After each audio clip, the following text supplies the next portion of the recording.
you how to use other adjustment layers and blending modes to change the sky in renders and contrast and curves. And I'm also going to show you how to remove things like unwanted reflections in your renders. So instead of taking the time to perfect the render, but if you don't have time to put the effort in to remove these reflections in the render, which ideally you should be doing, you can use Photoshop just to quickly remove them. So this is the original, and this is the edited one. So you see it's a lot more contrasty, it's a lot more dramatic. I've added a subtle sky just to give it a bit more interest up here, and I haven't actually removed that spot, but I'll do that now.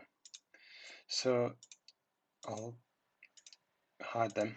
So the first thing you want to do is hit Command J or Control J. So that's going to duplicate your background layer. So we've always got the original in case we mess something up. So what the first thing we're going to do is going to go over to the toolbar and then hold this button. One of these might be shown, it might be the patch tool, but if you just click and hold on it, you can get the spot healing brush tool.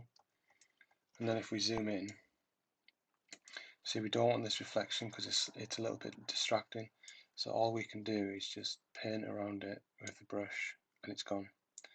I could probably do the same with this. Sometimes it doesn't work. Yeah.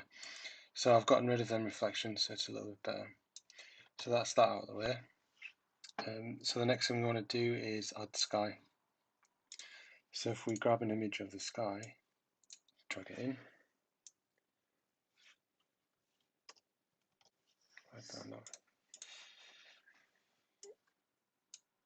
there we are. And obviously it's too small, so if you hit Option and Shift, we can make it bigger. Now we obviously want it as wide as the image. I'll do. Drag it up to the top. There. Now if we turn that off for now, click on the copied background image and then go over to this quick selection tool. Now what we want to do is select all of the sky. And we just click and drag. Because it's all a similar colour, because it's quite grey and flat, it'll pick it up quite nicely, and there's a lot of contrast between the mountain and the sky. So now if we turn that on, click there, you should see we have the marching ants in the shape of the mountain. So if we click the layer mask button, anything that's black in this will be hidden and anything that's white will be revealed. So we're hiding all of the parts beneath the mountain that we don't want. So obviously that doesn't look great. So what we'll do is we'll go over to the blend modes and then go through them and pick which one we want. Now they are grouped, but what I found works to be the best is lighten, screen, overlay or soft light. I'm going to choose overlay for now, but it's a little bit too vivid. So if we go to the adjustment layers again and then hue saturation, right click on that and hit create clipping mask. Now we can desaturate it, or you can see it's only affecting the colour in the sky and nothing else. So if we just turn it down slightly, that seems to be alright. I might make it a little bit brighter. So if you want to make that sky brighter and nothing else, we'll go over to the levels adjustment, add that, create a clipping mask again. So them two are going to be clipped to that image only. So you can see by adjusting the levels, we can only affect the sky. So I want it a little bit more contrasty. So to increase the contrast in levels, you bring the end sliders, the whites and the blacks together. And then the mid-tones, just adjust the grey tones in the image. And then I might need to desaturate it a little bit. That'll do. Now, if you're not happy with the placement of the sky, but you're happy with the colour and the contrast, if you click on the image, that layer, sorry, and then click the chain icon there, we can unlink it. So now if you click Command T on your keyboard, we can move this around, but you'll notice that this mask isn't moving. So what that allows us to do is actually replace the sky and move it to whatever position we want. So I'll just leave it there for now. Then make sure to relink it, because then if we move it again, we can see it's moving the layer mask as well, just so we don't forget. So now we've done that. Now if we go to curves, this is another way that you can adjust the contrast in the image, but it does, in my opinion, give you a lot more control. So like with the levels adjustment, you've got a histogram in the background. You know, if you don't know what a histogram is, watch one of my other videos that I've got. So now what we want to do is to increase the contrast. What we can do is click here, which is like the darker areas in the image, bring that down, so we're lowering the value of the darks. I'll just do it quite a lot so you can see. And then if you want to increase the highlights in the image, we go over to this side and then increase the highlights. I just want to put that on.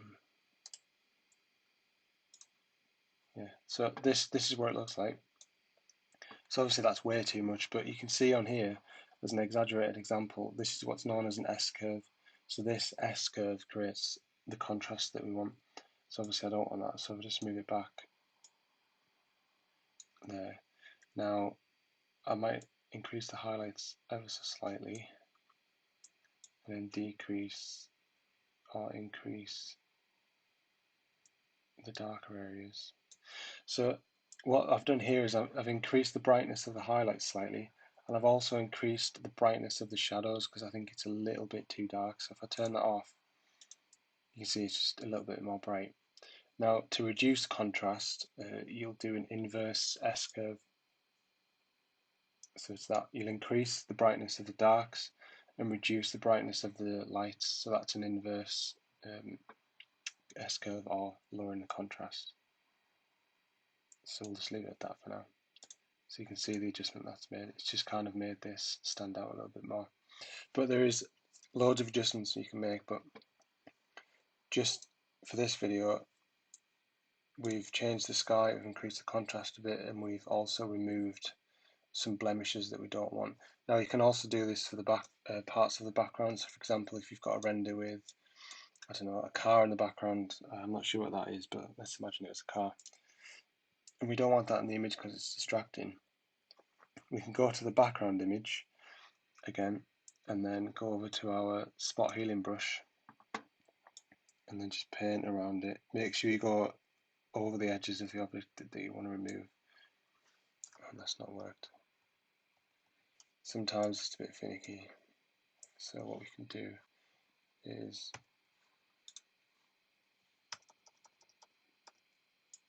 adjust the size of the brush. There we are. See, so now that's gone. I'm just being really picky, but you could also apply that to remove people or trees from your background. Yeah, so I'll show you the end and the beginning. Group them. That's what you originally started with, and that's what we've got now. It's just a little bit better, but when you're blowing these up quite large for a presentation or a show or something, it will make a difference. So yeah.